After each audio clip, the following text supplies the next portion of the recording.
Petite chatte au potager, partie 2, je continue mes semis et donc là on est sur la tomate Charlie Green et sur la Beauty Mark. Vous remarquez mon accent anglais absolument fantastique.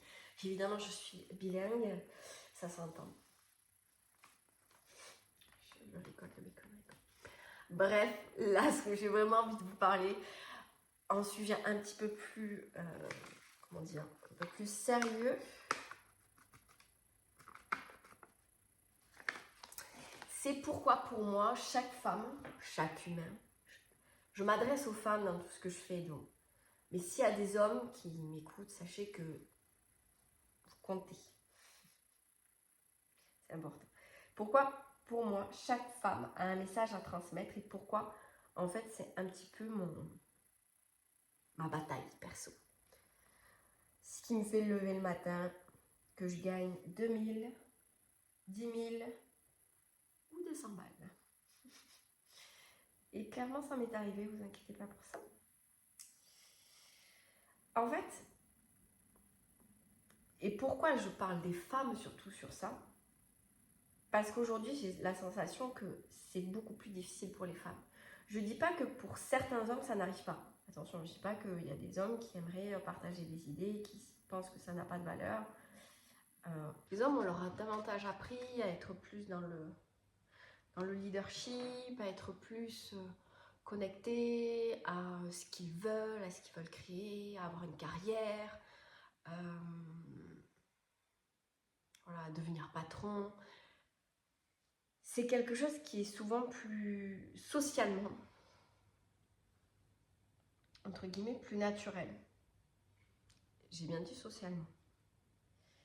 Alors que les femmes, on a plus appris à les mettre dans des rôles de service, que ce soit dans leur métier, on le voit d'ailleurs, hein, les femmes sont beaucoup dans des métiers de service. Et en fait, tout simplement, ça s'explique par déjà les rôles éducatifs qu'on donne.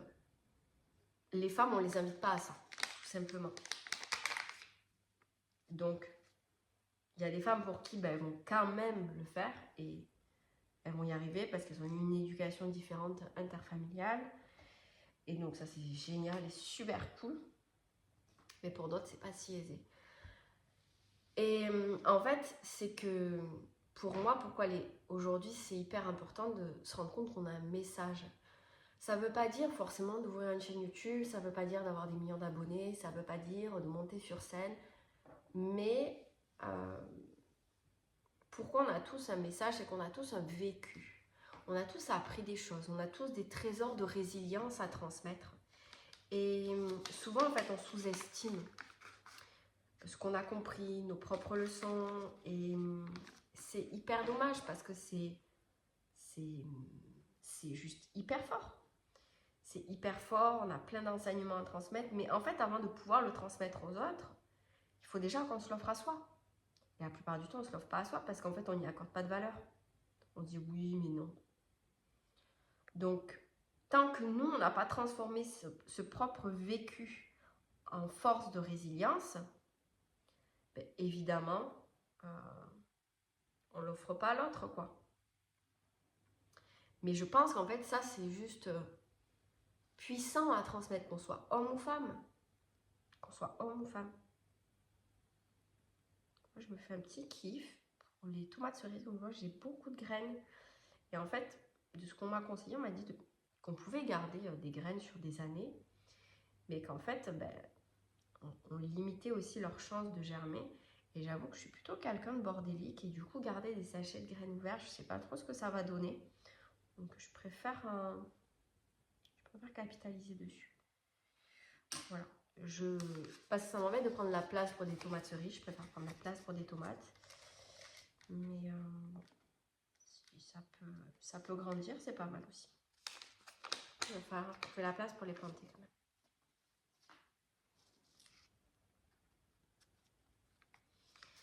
En fait aussi, ce qui fait que inconsciemment, on a tendance à se taire d'un point de vue sociétal, c'est-à-dire parfois on va voir dans notre créativité, dans notre art, dans notre relation à nous-mêmes, Dans des choses très personnelles, on peut être un peu révolutionnaire.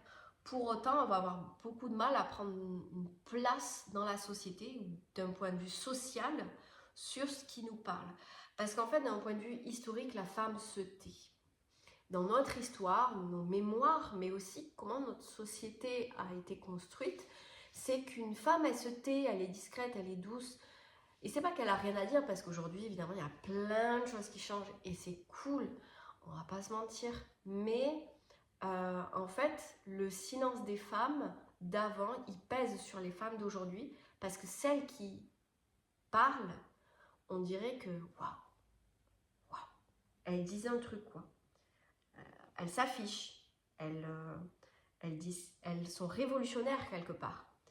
Elles dérangent facilement, elles sont facilement critiquées et ça en fait ça s'explique aussi par ce silence d'avant. Et ce silence d'avant, ben ouais, c'est vrai que c'est un bagage, on va pas se mentir, je dis beaucoup, on va pas se mentir dans cette vidéo. C'est un vrai bagage. Mais plus on sera à parler, plus on aura moins apporté ce bagage, plus les filles d'après auront moins apporté ce bagage. Et dans plusieurs générations, ben, pour les femmes, dire ce qu'elles pensent, voquer leur message, leur enseignement, quel qu'il soit, ce sera facile. Et facile. C'est toujours un challenge, je pense, pour un homme ou une femme, mais ça sera beaucoup plus fluide et beaucoup moins challengeant. Et ce qui est aussi super puissant à mes yeux, c'est qu'en fait, un message, quand je parle de message, en fait, c'est un pourquoi, c'est vos valeurs, c'est ce qui vous anime profondément. Ben, c'est un mythe. Dans la psychanalyse jungienne, on va dire que c'est un mythe personnel. Et en fait, quand vous correspondez à ce mythe, vous vous alignez à un appel du soi. Et le soi, en fait, c'est votre véritable vous. C'est le soi qui sort, en fait, de ces injonctions. C'est le soi libéré. Et plus, en fait, vous connectez à ce message, plus vous répondez à cet appel du soi, et plus, en fait, vous êtes en action et vous incarnez ce véritable vous. Et pas ce vous que vous croyez être, ou que je crois être, je m'inclus dedans. Et c'est pour ça que pour moi, c'est aussi important de venir accompagner des femmes à connecter à leur message, que ce soit à travers Monat dans le business, ou que ce soit à travers She is Wolf, de vous accompagner à ça. C'est, pour moi, c'est un acte de transformation personnelle, c'est un acte de guérison. Quand je dis c'est un acte, c'est plus des processus, mais c'est un acte de foi, c'est un acte de résilience, c'est un acte de révolution quelque part aussi, oui. Et ça nous transforme d'abord, et après ça transforme le monde autour de nous, et ça c'est trop magique. En tout cas, si tu as envie de... J'ai fini de mettre mes petites graines, je vais aller rajouter de la terre dessus, je vais arroser ça et je vais mettre ça dehors. Et je vais couper cette vidéo, et si tu as envie de participer à She is Wolf Révélation, l'événement gratuit, tu peux regarder toutes les infos, elles sont en description.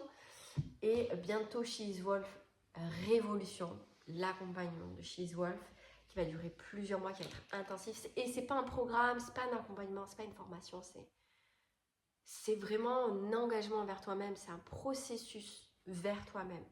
C'est vraiment construit comme un véritable engagement. On ne vient pas juste faire du dev perso, on ne vient pas juste faire de la psycho, on ne vient pas juste faire des objectifs, des exercices. Non, on vient se rencontrer et on vient créer sa propre voie. Et ça va être ultra, ultra puissant. Donc vraiment, si ça te parle, déjà, va dans l'événement gratuit She is Wolf Révélation. Et si ça te parle, tu rejoindras She is Wolf Révolution, parce que ça va être trop bien. Je t'embrasse.